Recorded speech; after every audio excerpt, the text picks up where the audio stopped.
Do you mind just bringing the legs a little bit? It's too nice. For the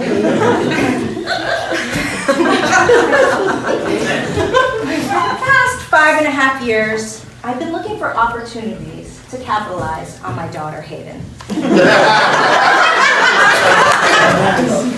is, by the way, 5.5. Now, I'm not talking about financial capital, although I'm not opposed to it. I'm talking more about social clout. You know, like, you could say I'm a stage mom, and the world is my stage. Now, I wasn't always like that. When Hayden was first born, I was actually pretty normal.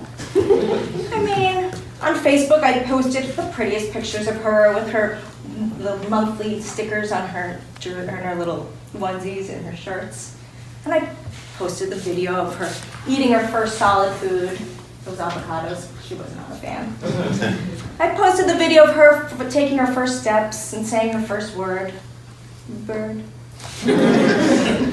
I shared with my friends a lot of the challenges I was having with breastfeeding and some of the shame I felt from other Marin moms for the diaper brand choices I was making. The fact that I was using formula, that I had a, God forbid, hospital birth. But overall, I was doing okay. And then Hayden began to talk.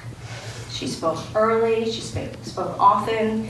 She would repeat things that she overheard me say. And so it began. It all started with sunscreen. She was almost 2. Hey, I just have to rub it in. Okay, I'm almost done. I just need to get that last bit, that part above your lip. What is that part called? Siri, what is the body part above the lip and below the nose? Here is what I found on the web. Philtrum. I love that. That night when my husband came home, he ran up to it and he said, Daddy, you have something on your Philtrum! The two of us cracked up laughing. We've been practicing all afternoon. From there, we learned that the space between your eyebrows is called the glabella. The webbing between your thumb and your index finger, the perlique. The lines on your wrist, Rosita. I couldn't stop. The inside of your arm is called the antecubital fossa. My little 2-year-old, the antecubital fossa. That part behind your knee, the one our director calls the knee armpit, it's actually called the popliteal fossa. So by 2, Hayden was well versed and periodically quizzed on obscure body parts. So when she met any of my friends, I would say, oh, teach them body parts. They would expect to hear nose, mouth, maybe belly button, not the helix, campus, weenus. I considered entering her into America's Got Talent, and instead of singing head, shoulders, knees, and toes, she would sing head, tragus, frenulum. But I knew Hayden wouldn't have enjoyed that. And even I know the difference between capitalizing on and exploiting my kid. And even I wouldn't, on purpose, cross that line. I was a first grade teacher for 16 years, and 10 years ago I went to a workshop, and the instructor taught all of her material through song. Head, thorax, abdomen, eyes and mouth, antenna, 2, 6 legs, and that's an insect for you. She also taught us the Presidents of the United States song. She told us she shared the story about how this family bought the CD of her songs because their 4th grader wanted to learn the President's song. So they played it in their car on repeat. Inadvertently, their 5-year-old daughter learned the song as well and impressed all their friends. Well, that story stuck with me. So when my daughter was 2, I was like, well, if a 5-year-old can learn the song, well, I can definitely teach it to my 2-year-old. Soon enough, Hayden was singing, Washington, Adams, Jefferson, Madison, Monroe, Adams, Jackson, Van Buren. The 2 of us would sing the song in a duet, walking into town. Whenever, at Thanksgiving, a had her sing it to all of the relatives. I videotaped her singing the song and sent it to my friend Amanda. She and her husband Josh listened to the entire 1 minute, 39-second video. And at the end, Josh turned to Amanda and said, "What did she say?" During the admissions tour for preschool, I overheard Hayden singing the song. So I quickly distracted the admissions director because I didn't want her to think I was that mom. Sadly, on January 20th, 2017, we had to retire the President's song. Neither of us could stomach the ending. Around the same time that we were learning that song, my friend Margot shared with me the story about how her friend Nicole was driving with her 4-year-old Asher in the back. She looks out the window and says, "Asher, oh my gosh, look, there's a bush shaped like an elephant." Asher looks out, she goes, "Oh, yeah, topiary." So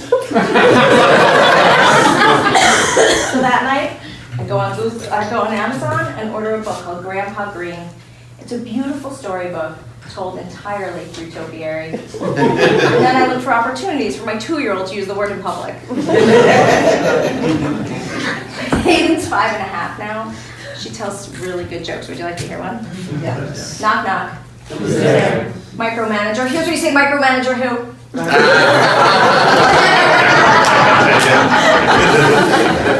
I'm also teaching her the algorithm to solve the Rubik's Cube. Okay, I know it's ridiculous. It's ridiculous. I've always known it was ridiculous. My best friend frequently threatens to call Child Protective Services.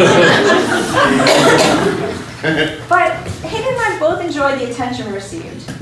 And so I didn't take it too seriously. I wasn't really confronted by it until recently. I was posting a video of Hayden telling a joke that she told at her all-school joke-telling assembly. Would you like to hear that one? How did Harry Potter get down the hill? Walking. J.K. Rowling.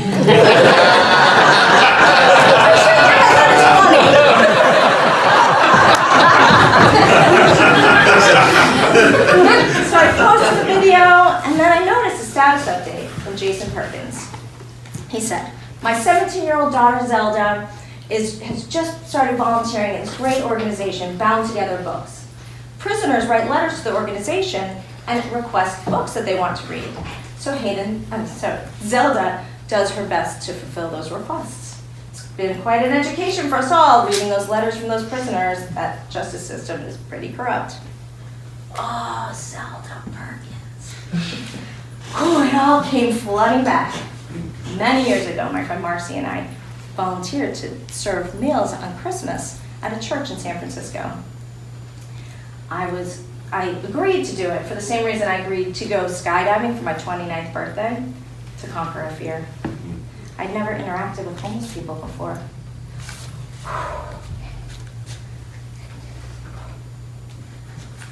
"Hi, are you in charge?" A few seconds later, I feel the cool breeze as the door opens. "Hey, Merry Christmas! Hey, Brian! I'm here. My dad and I are going to serve. Where should we go?" "Zelda Perkins?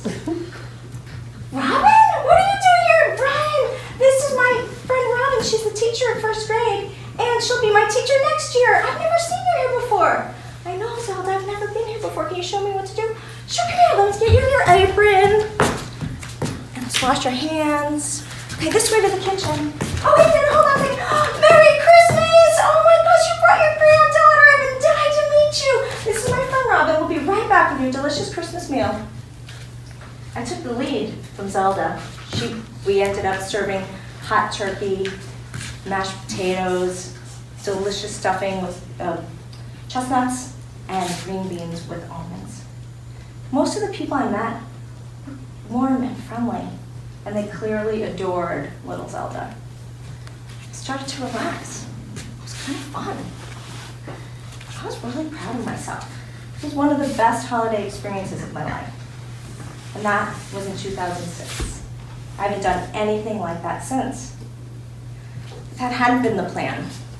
When I learned I was pregnant, I had grandiose ideas about how I was going to raise my daughter. I mean, there were qualities I wanted her to inherit from me. I'm a really good speller. I love reading and storytelling. I have a pretty good sense of humor. And there were some qualities I didn't want her to inherit. I'm not very tidy. I don't like to cook. I'm a little gassy. I wanted her to be warm and generous and loving. I wanted her to express compassion and empathy. I wanted her to appreciate just kindness, and I wanted her to be confident and comfortable in her skin. I wanted her to be like Zelda. But, okay, so I just lost my spot in the story, but I'm going to tell you what happened next. I wanted her to be like Zelda. So I made a list. This is embarrassing because I wasn't expecting to share this with my with a group of people I don't know very well, but I made some lists. I was taking some inventory. I just wanted her to have a different experience than I had. Because first of all, we lived in Marin, and the population in Marin, the town we live in, is 88.9% white. And I wanted her to experience all facets of the world.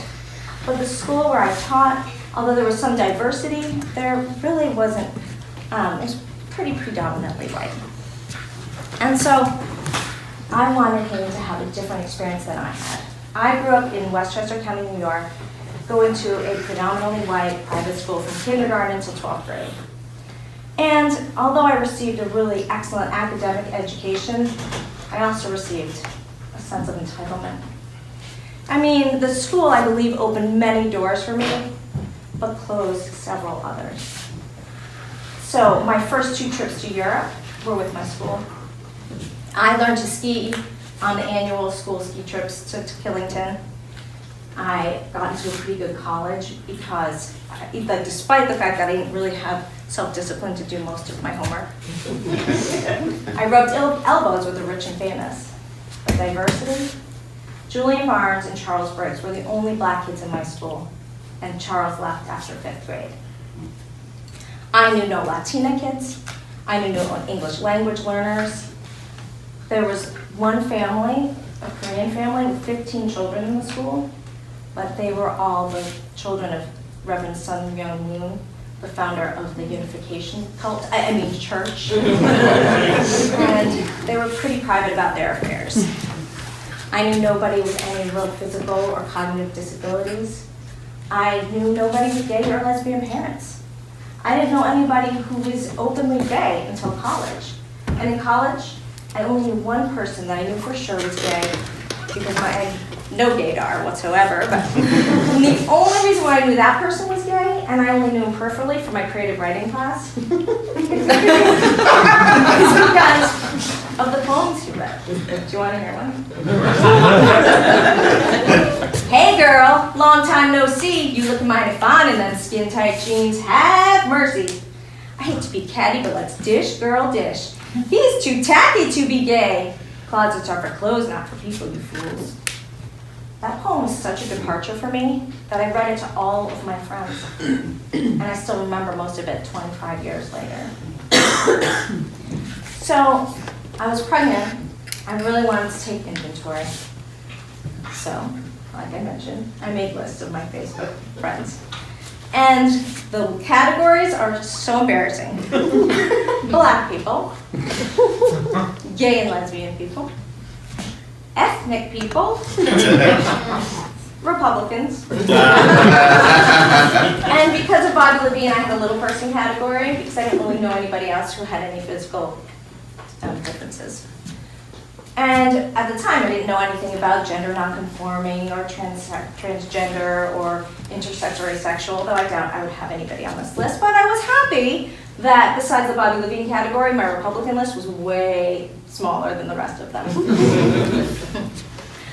So my intention was to really deepen my relationship with people on those lists so that my daughter wouldn't grow up in a world where she feared people who she felt was different from her, like I did. So I didn't know how to go about that. What was I gonna do, call up Marco Davis and say, hey Marco, it's been a while, I'm having a baby and I wanna know some black people, you wanna come over for dinner?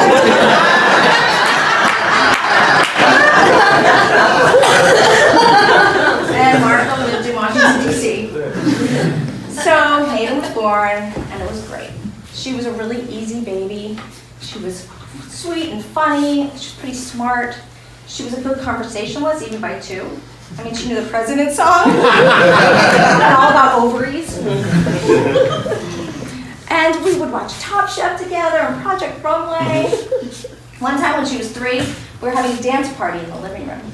The TV was on, but it was paused, and the image on the screen was a little girl in a pink leotard and a tutu.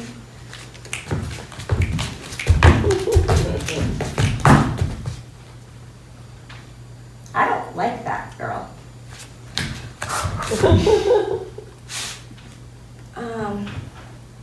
Why not? Because she has brown skin. Okay. Well, you know what, Hayden? I feel really sad for you. It reminds me of when I took you to Perry Park when you were 2, and you were on the swing, and a little girl came over. I said, Hayden, you know, have one more minute on the swing because your friend wants to turn. And the little girl said to me, oh, she's not my friend. I don't like people with curly hair. She said that? She did. It really hurt your feelings. And you know what I said to her? I said, you know, I feel really sad for you because if you decide you don't like anybody with curly hair, you're going to miss out on a lot of really wonderful and funny and amazing, delightful people, and I think that is really unfortunate. And that's true for you, Hayden. If you decide you don't like somebody because of their skin color, because of their hair, or because there's something about them that they can't even control, you're going to miss out on a lot of really incredible people. And I hope that doesn't happen. So that night I couldn't call Marco Davis, he still lived in Washington.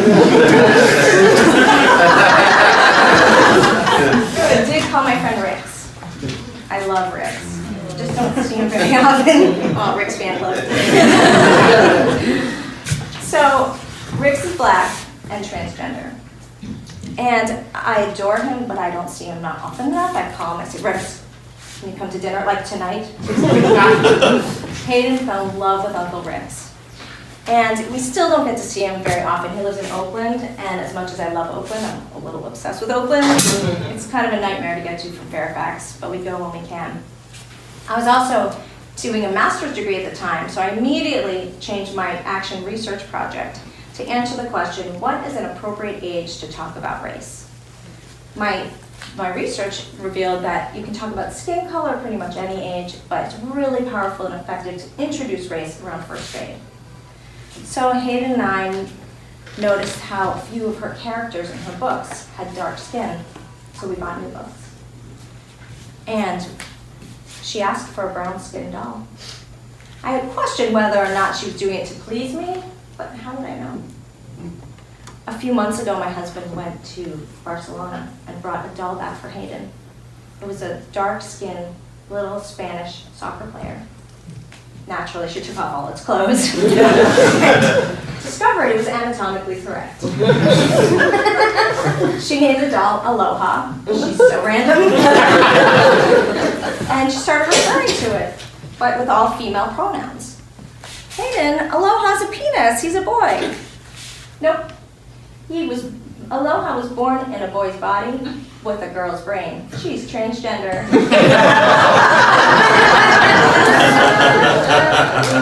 I love my kid.